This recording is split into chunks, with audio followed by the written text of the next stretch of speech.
नमस्कार साथियों, कैसे हैं आप लोग। आशा और उम्मीद करता हूं स्वस्थ होंगे, मस्त होंगे, जहां भी होंगे ज़बरदस्त तरीके से अपनी तैयारी कर रहे होंगे। आज के इस वीडियो में कुल मिलाकर 20 क्वेश्चन हैं और संधि के सारे क्वेश्चन हैं और आप लोगों को अपना संधि का प्रैक्टिस करना है। तो आप लोग अपना स्कोर ज़रूर करिएगा और कितना आपका सही हो रहा है और कितना गलत हो रहा है, इस चीज़ को आप कमेंट करके ज़रूर बताइएगा। ये देखिए हमारा पहला क्वेश्चन है और इस पहले क्वेश्चन में कहा गया है संधि किस भाषा का शब्द है। हिंदी, संस्कृत, उर्दू, फारसी। तो देखिए दोस्तों, जो संधि होता है वो किस भाषा का शब्द है आप लोग बताइएगा और आपका कितना सही होता है कितना गलत होता है ये भी आपको कमेंट करके बताना है। तो ये है आपका ऑप्शन बी, संस्कृत। संधि संस्कृत भाषा का शब्द है। अब जितने लोग संस्कृत जवाब दिए थे वो अपना एक क्वेश्चन या एक नंबर जोड़ सकते हैं, है ना। और जो लोग हिंदी बताएं या उर्दू बताएं या फारसी, वो अभी अपना 0 नंबर ही रखेंगे। अब बढ़ते हैं अपने अगले क्वेश्चन पर। ये दूसरा क्वेश्चन है और इसमें कहा है संधि का निर्माण कितने प्रकार से होता है। संधि का निर्माण कितने प्रकार से होता है। आपके 4 विकल्प हैं। विकल्प ए में है 3, बी में है 4, सी में है 5 और डी में है 6। इनमें से आपका कौन सा सही जवाब है। तो देखिए दोस्तों, इसमें से आपका जो सही जवाब होगा, अब बहुत लोग इसमें ऑप्शन ए दे रहे होंगे, तो जितने लोग ऑप्शन ए दे रहे हैं वो गलत हैं, है ना। ऑप्शन डी आपका क्या होगा, करेक्ट होगा। यहाँ पर संधि का प्रकार नहीं पूछा गया है ना। संधि का प्रकार नहीं पूछा गया है, यहाँ पर संधि का निर्माण कितने प्रकार से होता है। तो देखिए हम जानते हैं एक हमारा होता है स्वर संधि और एक होता है हमारा व्यंजन संधि और एक होता है हमारा विसर्ग संधि। विसर्ग संधि। तो स्वर संधि का निर्माण सदैव स्वर और स्वर दोनों साइड से, स्वर प्लस स्वर, यहाँ पर लिखने में हमको दिक्कत होती है, दोनों साइड में स्वर होना चाहिए, तो आपका स्वर संधि बनता है। व्यंजन संधि में पहले आपका स्वर रहेगा और उसके बाद क्या रहेगा, व्यंजन रहेगा, तो व्यंजन बनेगा। और अगर आपका पहले व्यंजन हो गया और बाद में स्वर हुआ तब भी आपका व्यंजन बनेगा। और तुम्हारा दोनों साइड में व्यंजन हो गया तो भी क्या रहेगा, व्यंजन बनेगा। अर्थात व्यंजन संधि का निर्माण 3 तरह से होता है, स्वर संधि का निर्माण एक तरह से होता है और जो विसर्ग संधि होता है ना, विसर्ग संधि का निर्माण 2 तरह से होता है। वो कैसे होता है ना। विसर्ग के बाद अगर आपका स्वर आता है तो भी विसर्ग बनता है और विसर्ग के बाद अगर आपका क्या आएगा, व्यंजन आएगा तब भी आपका विसर्ग बनेगा। तो हम देख रहे हैं स्वर संधि का निर्माण एक तरह से ये हो गया, व्यंजन संधि का निर्माण 3 तरह से होता है और विसर्ग संधि का निर्माण 2 तरह से होता है। आप टोटल जोड़ लीजिए, 2, 3 और 1, है ना। 2, 3, 5 और 1, 6। आपका ऑप्शन डी क्या होगा, करेक्ट जवाब होगा। अब बढ़ते हैं दोस्तों अपने अगले क्वेश्चन पर। ये अपना अगला क्वेश्चन है और इसमें कहा है संधि का सही अर्थ है। अब बहुत लोग इसमें गलतियां करेंगे, है ना दोस्तों। जिनका सही होगा वो अपना तीसरा नंबर जोड़ेंगे, अगर नहीं सही होगा तो आप अपना जितना सही हो रहा है उसके हिसाब से काउंट करते रहना जरूर। ये मूल्यांकन बहुत ज़रूरी होता है। संधि का सही अर्थ क्या है। 2 शब्दों के मेल से उत्पन्न विकार को संधि कहेंगे, या फिर 2 वर्णों के मेल को संधि कहेंगे, या 2 वर्णों के मेल से उत्पन्न विकार को संधि कहेंगे, या इनमें से कोई नहीं। तो देखिए दोस्तों, संधि में वर्णों का मेल होता है, तो यहाँ शब्दों वाली बात ये गलत हो गई। 2 वर्णों के मेल से उत्पन्न विकार शब्द होना चाहिए। आपका ऑप्शन सी क्या हो जाएगा, करेक्ट हो जाएगा। जो लोग अपना ऑप्शन सी चुने थे वो अपना 1 नंबर बढ़ा लें। अब बढ़ते हैं अपने अगले क्वेश्चन पर। इसमें कहा गया है वर्णों के आधार पर संधि के कितने भेद हैं। दोस्तों आप लोगों ने सुना होगा संधि के कितने भेद हैं, लेकिन यहाँ पर कह रहा है वर्णों के आधार पर संधि के कितने भेद हैं। आप लोग अपना उत्तर चुनिएगा, है ना, और मैं आप लोगों को बताने जा रहा हूँ, आप लोग अपना उत्तर चुन लीजिए। देखिए वर्णों के आधार पर संधि के कितने भेद होते हैं? तो जो आप जानते हो संधि के कितने भेद होते हैं? 3। तो संधि के जो 3 भेद बनाए गए हैं ना, वो वर्णों के आधार पर ही बनाए गए हैं। तो आपका ऑप्शन ए ही क्या होगा? करेक्ट जवाब होगा। तो ऑप्शन ए जिन लोगों ने चुना था वो अपना 1 नंबर बढ़ाते जाएं। वार्तालाप का सही संधि विच्छेद क्या है? वार्तालाप का सही संधि विच्छेद 4 विकल्प हैं। चारों में से आपका जवाब कौन सा है? अपना विकल्प चुनिए और मैं बताने जा रहा हूँ। देखिए दोस्तों, वार्तालाप में वार्ता और आलाप वाला में आलाप जो होगा बड़ा आ वाला रहेगा, यही वाला आपका सही होगा। आलाप जो छोटा आ वाला आलाप है ये आपका गलत होता है ना? तो ये दोनों आपके गलत हो गए। वार्ता धन लाप ये आपका गलत है। तो ऑप्शन डी आपका क्या होगा? करेक्ट होगा। याद रखना, आलाप आपका बड़ा आ वाला आलाप आपका सही होता है, छोटा आ वाला गलत होता है। बच्चे इसी में कंफ्यूज होते हैं, तो हमको अपनी कमी देखना और उसमें सुधार करना है। कहाँ हम कंफ्यूज होते हैं उसी चीज़ पर तो ध्यान देना है। तो बढ़ते हैं अब अपने अगले क्वेश्चन पर। कह रहा है शंकराचार्य का सही संधि विच्छेद क्या है? अब यही बात इसमें भी है ना? बहुत बच्चे जो होंगे इसी आचार्य को लेकर के कंफ्यूज रहेंगे।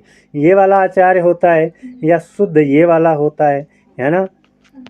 ये अब हम इसी को लेकर के क्वेश्चन भी इंक्लूड किए हैं, है ना, कि बच्चा इसी को लेकर के कंफ्यूज होगा, है ना?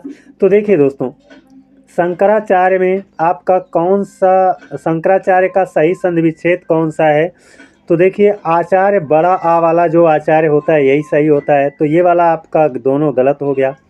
और शंकराधन आचार्य ये गलत हो जाएगा। शंकर धन आचार्य ये आपका सही होगा।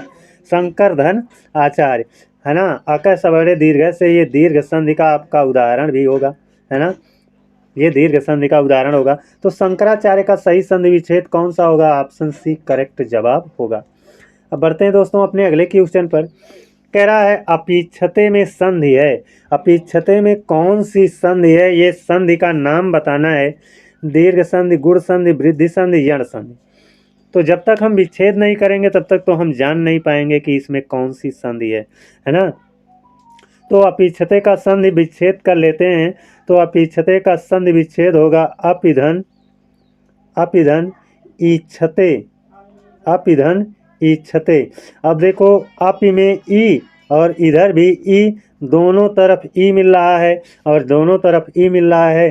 तो अकय सबड़े दीर्घ से ये आपका क्या हो जाएगा? दीर्घ संधि का उदाहरण हो जाएगा। ऑप्शन ए जितने लोगों ने चुना था वो अपना 1 नंबर बढ़ा लें। अब बढ़ते हैं अपने अगले क्वेश्चन पर। कह रहा है देवी धन आगम किस संधि का उदाहरण है?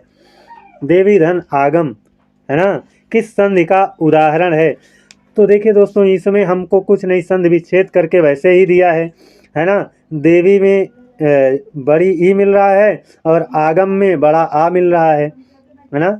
तो ई और आ जब मिलते हैं तो कौन सी संधि बनती है? आप तो जानते होंगे। तो यहाँ पर बनेगी आपकी यण संधि। कौन सी संधि बनेगी? यण संधि बनेगी। और ये देवी धन आगम से, है ना, क्या बनेगा? देव्यागम, देव्यागम ये बनेगा। और यण संधि का ये उदाहरण है ऑप्शन डी। जितने लोगों ने ऑप्शन डी चुना है अपना 1 नंबर बढ़ा लें, है ना? अब बढ़ते हैं अपने अगले क्वेश्चन पर। कह रहा है हमारा शब्द दिया है गुर्वोदार्य में कौन सी संधि है? तो इसका संधि विच्छेद करना पड़ेगा और उसके बाद ही हम जान पाएंगे, है ना दोस्तों? आपका विकल्प है दीर्घ, गुण, वृद्धि, यण। कौन सा आपका विकल्प सही है? तो आप लोग अपना विकल्प चुन लीजिए, है ना? अभी सही हो रहा है कि गलत हो रहा है ये हम डिसाइड करेंगे, उसके बाद अपना नंबर बढ़ाना या घटाना, है ना दोस्तों? देखिए, ये आपका संधि विच्छेद हो जाएगा गुरुधन औदार्य, औदार्य, औदार्य ये आपका संधि विच्छेद होगा। और यहाँ से आपका ऊ मिल रहा है और इधर क्या मिल रहा है? औ मिल रहा है ना? औ मिल रहा है। तो ये आपका क्या है कि कहा जाता है ई, कहा जाता है ई ऊ री, मतलब ई के अंतर्गत ह्रस्व ई दीर्घ ई, ऊ के अंतर्गत ह्रस्व ऊ दीर्घ ऊ, और री के बाद कोई भी स्वर आए तो क्या होता है? यण संधि होती है। तो क्या होता है यण संधि। और ऊ के बाद कोई भी स्वर आ रहा है तो वहाँ पर क्या होगा, यण संधि होगा। आपका डी ऑप्शन सही हो जाएगा। आप विकल्प डी जो लोग चुने हैं वो आप अपना 1 नंबर बढ़ा लीजिए। अब बढ़ते हैं अपने अगले क्वेश्चन पर। कह रहा है निम्नलिखित में कौन सा संधि विच्छेद सही है। अब इसमें तो बहुत लोग चकमा खाएंगे, है ना। तो जीव धन ऐसड़ा ये सही है, या महाधन ऐश्वर्य ये सही है, अनुधन ऐसड़ है ना ये सही है, या फिर देवी धन ऐश्वर्य ये सही है। तो देखिए दोस्तों, इनमें जो सही आपका है ना, जो जीव धन ऐसड़ा है, ऐसड़ा में ए रहता है, ए नहीं रहता है। ये जो मात्रा है ना, ये ए है ना, ऐसड़ा ये रहता है, ऐसड़ा है ना। तो इसलिए ये वाला आपका गलत हो गया। महाधन ऐश्वर्य यही आपका विकल्प बी आपका सही है। अनुधन ऐसड़ ये वाला ऐसड़ रहता है ना, ऐसड़ से ही ऐसड़ा बना था। तो ऐसड़ ये आपका एक ऐ दे करके आपका गलत कर दिया है ना। ऐश्वर्य होता है, देखिए यहाँ पर ऐश्वर्य सही है, यहाँ पर ऐश्वर्य नहीं दिया है, ऐश्वर्य दिया है, इसलिए ये भी गलत है। आपका ऑप्शन बी क्या हो जाएगा, करेक्ट जवाब हो जाएगा। और जिन लोगों ने विकल्प बी चुना था वो लोग अपना 1 नंबर जरूर बढ़ा लें। अब चलते हैं दोस्तों अपने अगले क्वेश्चन पर। और अपना अगला क्वेश्चन है, ये अपना अगला क्वेश्चन है। इसमें कहा है किस संधि में विकार स्वरूप या वा रा ला का निर्माण होता है। तो या वा रा ला का निर्माण किस संधि में होता है। तो देखिए दोस्तों, आप लोग को ये 4 विकल्प में से चुनना है, दीर्घ यण वृद्धि अयादि। इन चारों विकल्प में से आपका कौन सा सही है। तो देखिए अयादि संधि में तो आपका अय आय अव आव का निर्माण होता है। वृद्धि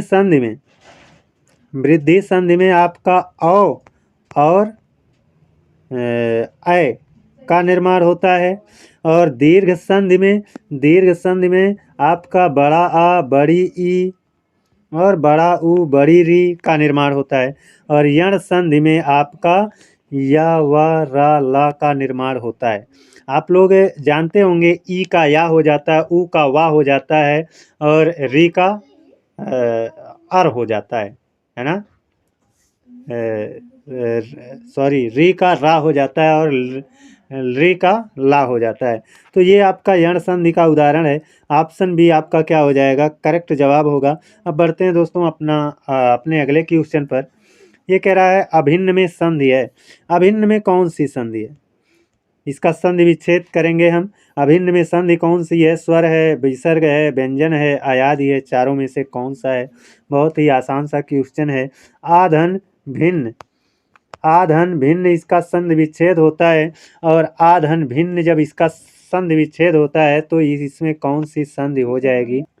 तो यहाँ पर आपको एकदम साफ साफ दिख रहा है कि पहले आ आया है, उसके बाद भिन्न वाला भा आया है। यानी इधर स्वर है और स्वर के बाद किसका योग हो रहा है, भा क्या है, व्यंजन है ना। भा क्या है, एक व्यंजन है। और स्वर और व्यंजन के योग से व्यंजन संधि का निर्माण होता है। तो आपका ऑप्शन सी करेक्ट जवाब होगा। और जिन लोगों ने ऑप्शन सी चुना था वो लोग अपना स्कोर 1 बढ़ा लें। कह रहा है निर्धन में संधि है। निर्धन में संधि कौन सी है। अब निर्धन का संधि विच्छेद करेंगे तभी जान पाएंगे। स्वर है, विसर्ग है, व्यंजन है, अयादि संधि है, क्या है। तो निर्धन का संधि विच्छेद होता है निह धन धन, निह धन धन। अब हमारे संधि विच्छेद करने के बाद आपने विकल्प चुना होगा, तब तो आप सही नहीं जा रहे हो, है ना।